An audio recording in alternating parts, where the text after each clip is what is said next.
Hello mga guys, welcome back to my channel mga guys. Yan, nakita nyo po yung yung makina po na yung na-upload natin na sobrang dumi, nalinisan natin yan. Ngayon, magbigay po ako ng tips sa mga baguhan ng mga mekaniko. Ganito yung mga guys.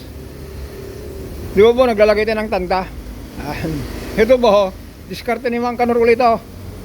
O ano po, kung wala kayong pangtanda, bawat 1, 2, 3, 4, 5, 6, 7, 8, tusok-tusok nyo na lang po yan. Para po hindi po kayo makabalik-balik. Habang kinakambras nyo po yan, tinatanggal nyo po yung carbon, tusok, tanggal kabit, ganun lang po yan mga guys. Ngayon mga guys, pag-usapan natin itong L300. Kasi po, nasembola natin to. Ngayon mga guys, meron po tayong rito. Pag-usapan saglit ito. Timing ng po ito, ng balancer, yan. Ito po yung sa taas. Ito yung sa baba. Tapos crankshaft. Yan. Yung sabi ko sa ito po yun, yung katanungan. Ito yung sagot ni Mang Kanor. Ito mga guys, minsan po kasi meron pong senaryo na bakit daw umaandar pa rin yung makina kahit putol na yung maliit na timing belt. Mga guys, lead sa ating kaalaman, dito na naman tayo Yung belt po kasi na maliit po, ang tawag po dito, balancer belt po yan. Ito po, itong gear na to, di ba po mga guys, itong makina po, clockwise po siya na. Ito rin clockwise lang. Pero meron pong po dito, bola-bola. Kung yung po, yung palo ng ito to, kung tumaas po ito, itong uno, saka dos, yung balancer po dito, ibabalance niya po yung vibration. Itong dalawa na yan. Siya po yung nagbibigay tining ng makina. Kaya minsan mga guys, pansinin nyo po, baka po naputulang kayo ng, ng balancer belt. May mga senaryo po na kung rinag nyo po, papalag-palag. Tapos, kung nalampasan nyo po yung yung 1,000 o kaya 1,003, magiging matining po yan, i-check nyo po ito doon. Tapos minsan mga guys, kung ganoon din ang problema po, i-check nyo rin po yan yung tensioner. Baka po nag-stack up na po yan. Kasi po kung nag-stack up po yan, hirap po yung balance, sumasama. Pero karamihan mga guys, bira naman po yun yung nag-stack up, kadalasan po nabuputol. Kasi meron tayo na encounter nito mga guys, stack up, umiikot na lang po ito hanggang kumikinis ito, nakahinto itong bearing. Yung na lang, yung belt na lang ang dito stack up itong bearing niya, hindi siya umiikot. Buti na lang hindi naputol. Ang naging problema naman yung mga guys, yun, kung pandarin natin sa 800 hanggang 1,000 to, mapalag. Pero kung linampasan mo, tumining. Yan. Ulitin natin mga guys inote nyo po ito. Yan. Ito po, tawag po dito, silent gear o kaya balancer gear. Bakit po natin sinabing silent gear? Kasi po, siya po yung nagbibigay ng tahimik ng makina. O kaya, balancer gear. Bakit po tinawag na balancer?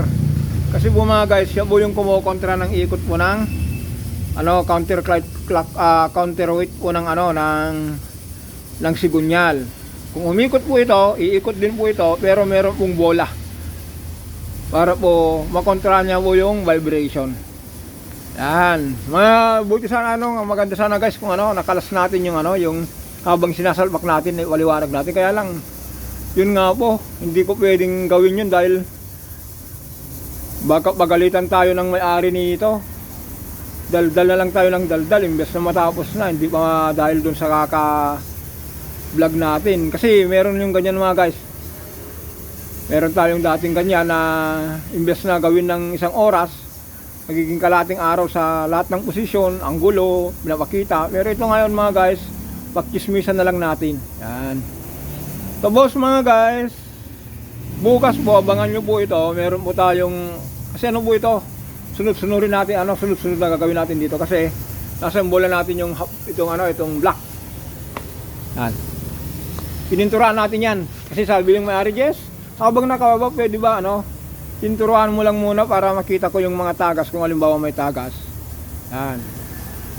Yan, di ba? Malinis na. Tapos,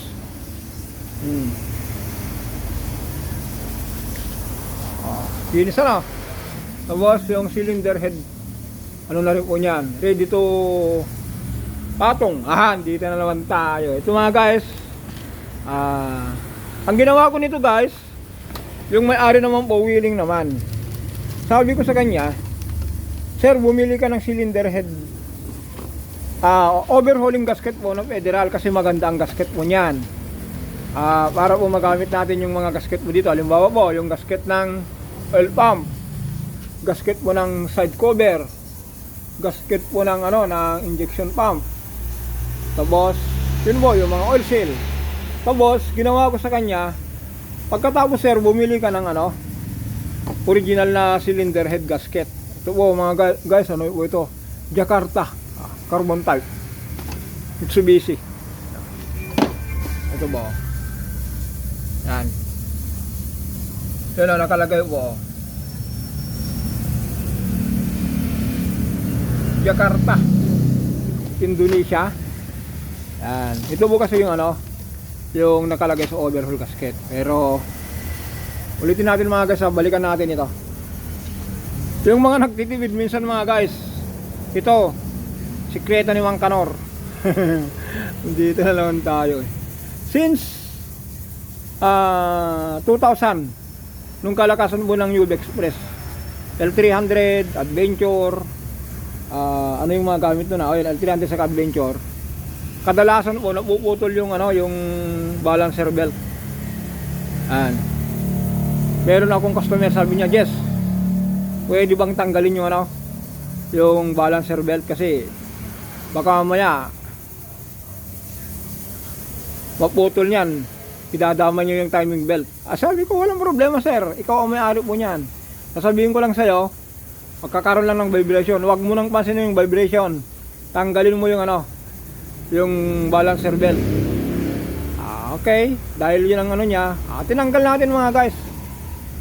Pansinin nyo mga guys, magkano yung timing belt na maliit?